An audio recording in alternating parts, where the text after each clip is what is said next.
Iran को नियंत्रण में लेने के बाद अब बारी है क्यूबा की, ऐसा कहना है अमेरिकी प्रेसिडेंट ट्रंप का। आइए जान लेते हैं कुछ क्यूबा के बारे में। 1898 से पहले क्यूबा के ऊपर स्पेन का वर्चस्व था। 1898 में अमेरिका ने जब स्पेन को हरा दिया तो स्पेन ने क्यूबा से अपना सारा नियंत्रण हटा लिया और इस क्यूबा के ऊपर अमेरिका का वर्चस्व हो गया, या कह लीजिए नियंत्रण हो गया। वहाँ पे अमेरिका की समर्थन से सरकार चलने लगी। लेकिन प्रॉब्लम क्या हुई कि जनता को ये एहसास होने लगा कि सारा कैपिटल, सारा प्रॉफिट अमेरिका को जा रहा है, यहाँ की जनता के लिए यहाँ का डेवलपमेंट कुछ नहीं हो रहा है। लोगों में एक विद्रोह आना शुरू हो गया और दुश्मनी की लकीर अमेरिका और क्यूबा के बीच में कब खींची? जब 1959 में कम्युनिस्ट क्रांति हुई। फिदेल कास्त्रो इसके क्रांति के मुखिया थे और उसके बाद इस क्रांति के बाद अमेरिका समर्थित सरकार वहाँ से हटा दी गई।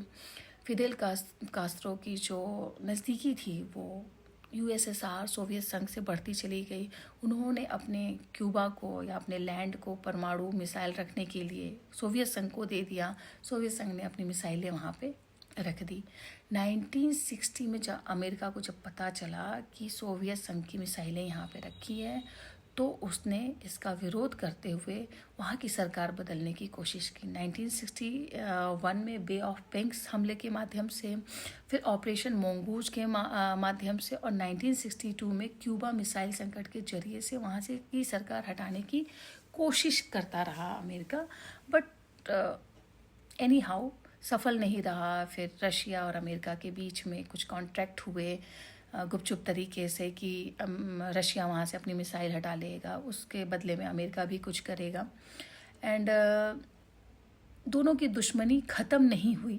जनता के बीच में आक्रोश था कि अमेरिका क्यों झुक गया। रशिया के जो उस समय वहाँ भी विद्रोह चलता रहा कि ये कैसे गुपचुप तरीके से हो गया, क्योंकि उस समय के जो भी प्रेसिडेंट थे वो पीस चाहते थे, वार नहीं चाहते थे। और ये लेकिन अमेरिका ना हमेशा व्यापारिक और आर्थिक प्रतिबंध क्यूबा पे लगाता रहा, क्योंकि वो कभी भी उसका वेल विशर नहीं बन पाया इस समझौते के बाद भी। और आर्थिक उसको आतंकवादी देश डिक्लेयर भी कर दिया। ओबामा के टाइम पे थोड़ा सा लिबरेशन मिला, लेकिन ओबामा के जाने के बाद फिर वो कड़े रूप से प्रतिबंध लागू होते गए, जो आर्थिक और व्यापारिक प्रतिबंध थे।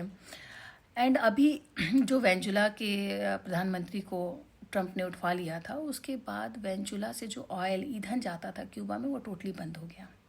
तो अब यहाँ पे क्यूबा में कोई भी ईंधन नहीं है तो लाइट नहीं आती है, लाइट नहीं आती है तो भोजन और ईंधन और दवाइयों की किल्लतें बढ़ गई हैं। अभी मार्च की जो 2026 की रिपोर्ट आई है उसमें बता रहा है कि बहुत ही क्यूबा में आर्थिक और मानवीय संकट से वहाँ की जनता जूझ रही है।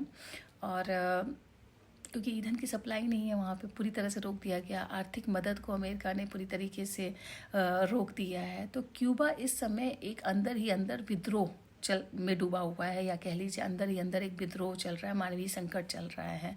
खाने को नहीं है, दवाइयाँ नहीं हैं, ईंधन नहीं है, लाइट नहीं आ रही है, तो अंदर अंदर विद्रोह चल रहा है। तो ट्रंप को एक अवसर मिल गया है कि मैं वहाँ की तानाशाही को ख़त्म करके वहाँ पे लोकतंत्र लाना चाहता हूँ, इसलिए मैं क्यूबा में अब इंटरफियर करूँगा।